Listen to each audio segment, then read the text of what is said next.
This is former Indiana basketball player Brian Evans, and you're listening to Indiana Sports Beat with Jim Coyle.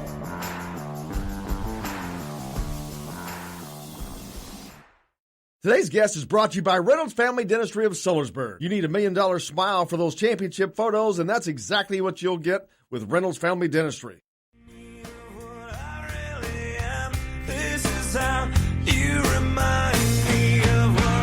Welcome back, Indiana Sports Beat here on this Tuesday, August 4th, coming to you from the Golf Club at Eagle Point Studios. Jim Coyle with you as always, Todd Leary as well. Joined now by Cal Neddenriep from the Indianapolis Star. Cal, how are you, sir?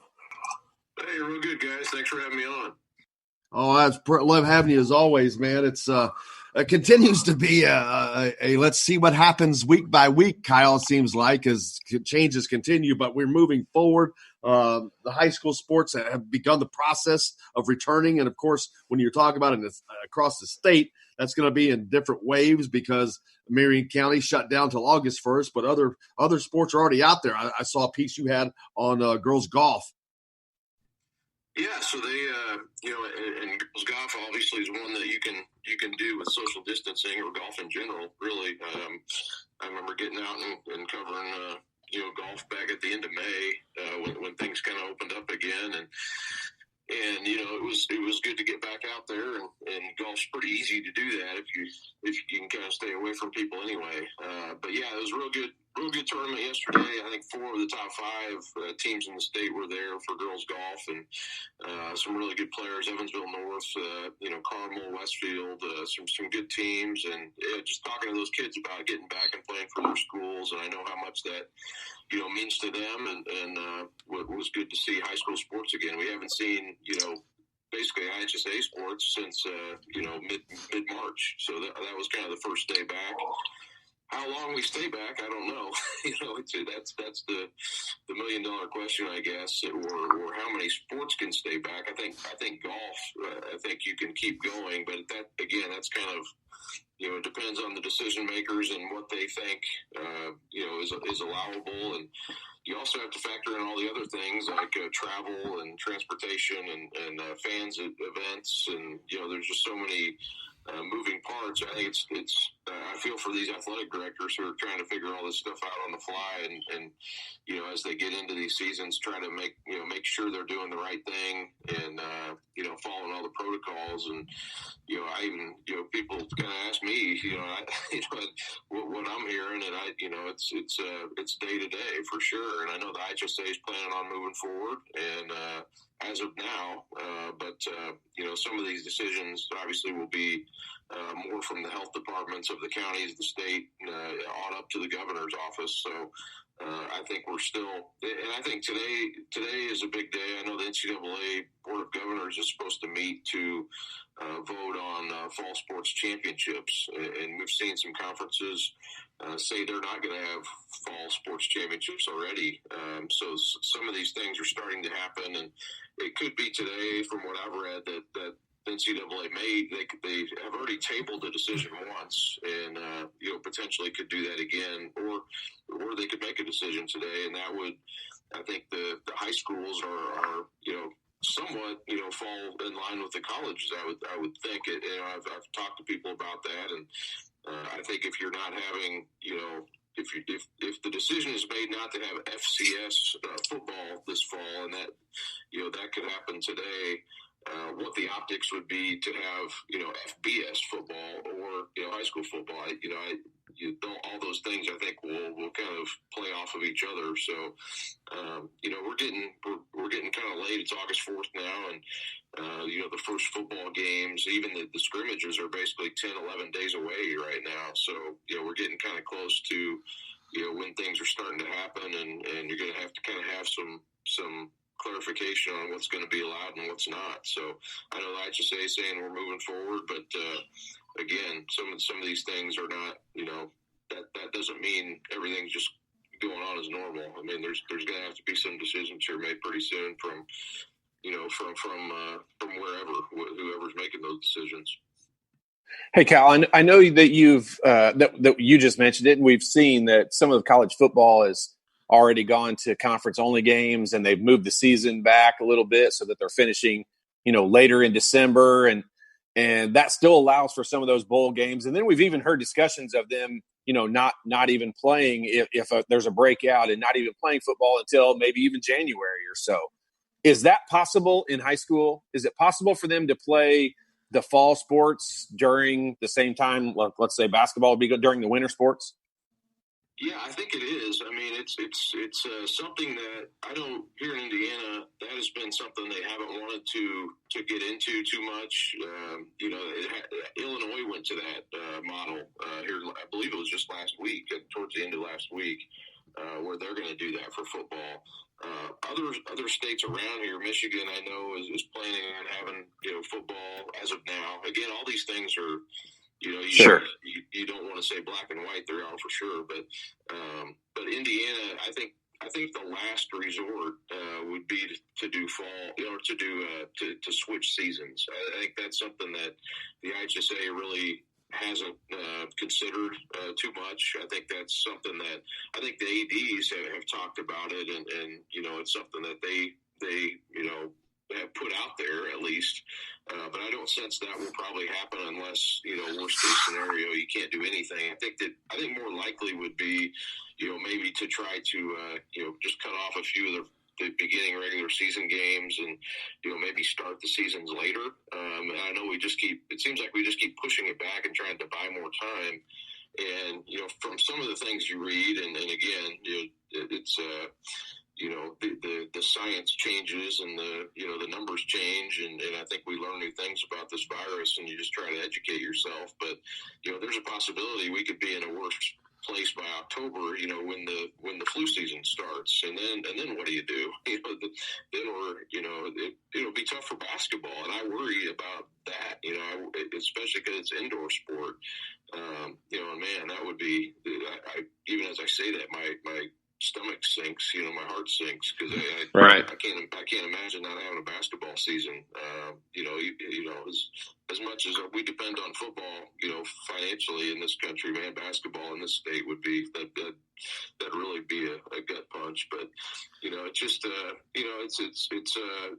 think there's some moving targets here, and Marion County is that will be in last week. It's kind of been ongoing here that the health department, they don't feel like the numbers are where they need to be to have contact sports. That's kind of the bottom line. Is that's what they believe, and that's what the science is telling.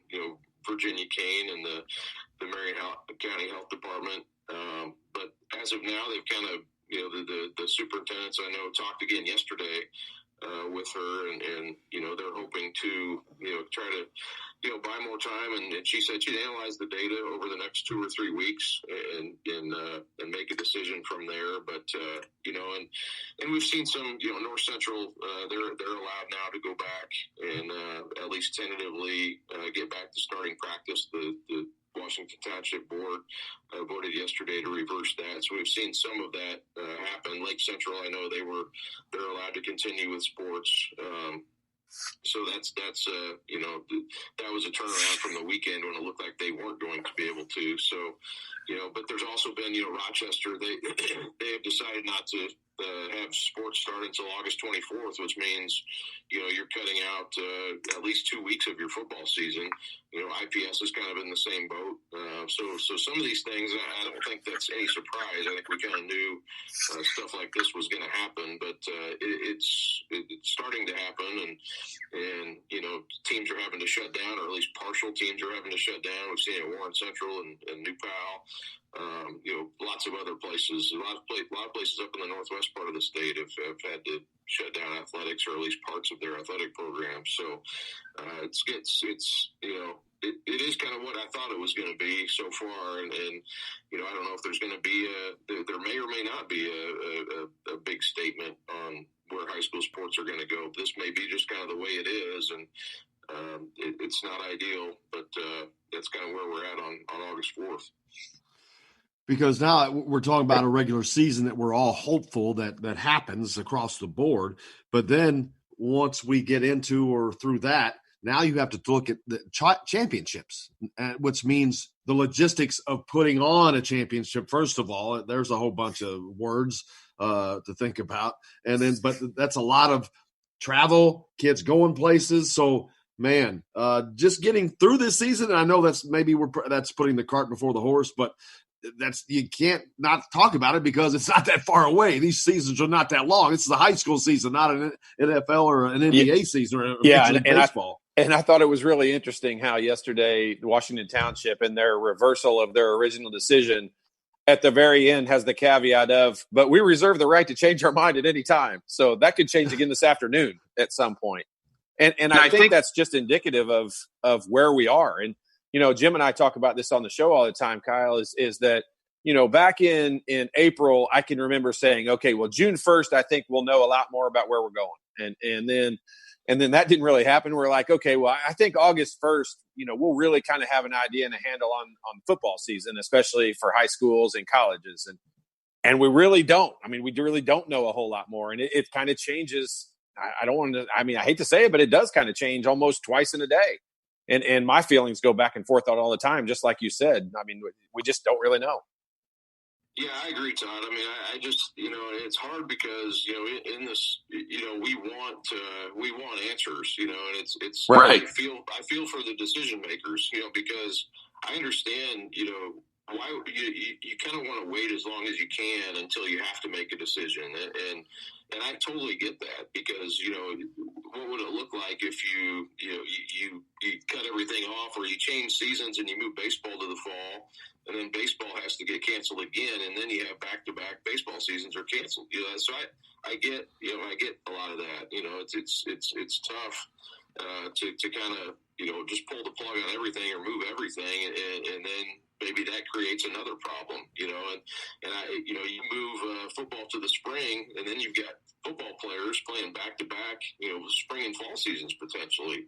And that's problematic from a health standpoint of just beating your body up as a teenager. So, all of that stuff, and that's why for that last reasons why I've kind of been, against the spring football season. But I also, you want to give those kids a chance to have some kind of season. I mean, I feel terrible for the seniors who don't know, what's going to happen. And even talking to some of the girls golf seniors yesterday, and it's kind of heartbreaking. Talking to them, it's just they're kind of like, well, this is just, we know the world is different now. It's going to be different, and 50 years from now they'll look back on it, and this will be a huge time in their lives, and at least they're getting out there and able to play golf, and that's a good thing. But and they're full go, this week as far as tournaments and whatnot. But for some of the other sports, volleyball being an indoor sport, I worry about.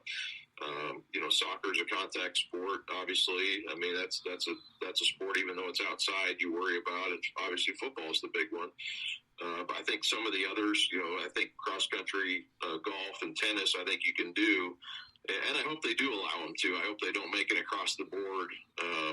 We're not doing this and we're not doing anything. I hope they are allowed, at least those athletes, to continue in some form or fashion. But I don't know.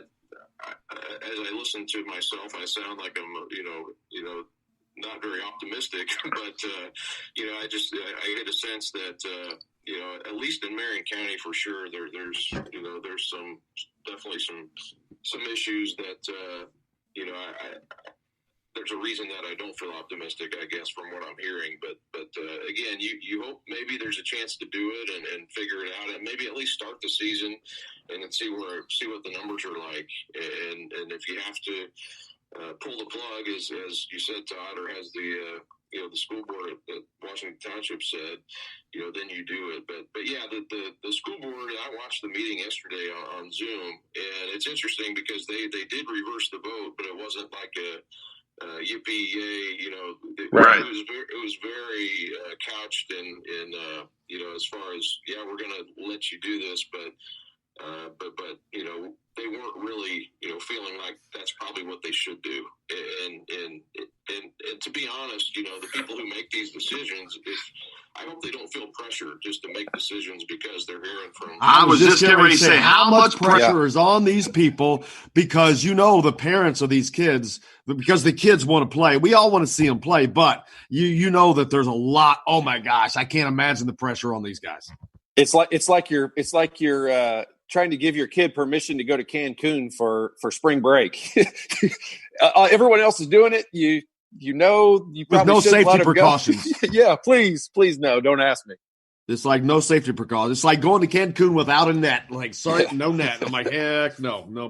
Man, Kyle, I can't thank you enough for taking the time to join us as always. Make sure you give him a follow if you don't already on Twitter, or get him at the Indy Star. Great stuff, man. Kyle, I appreciate you so much, brother.